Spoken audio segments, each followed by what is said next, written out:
আমার প্যারা রাসূলের প্যারা সাহাবা হযরত ওসমান বিন আফফান, ওসমান গনি জিন্নুরান রাদিয়াল্লাহু তাআলা, যার হায়া দেখলে ফেরেশতারা হায়া করতেন। সুবহানাল্লাহ।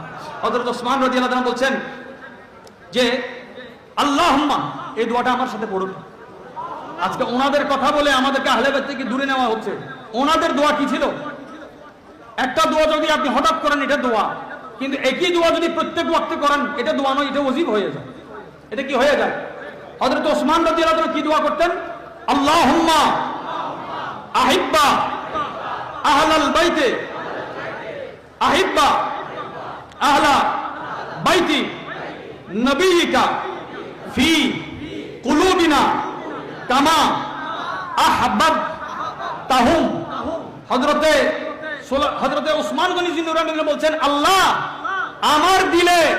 আমাদের দিলে আহলে বাইতের, তোমার নবীর, তোমার প্যারা হাবিবের পরিবারের সেই মোহাব্বত দান করো।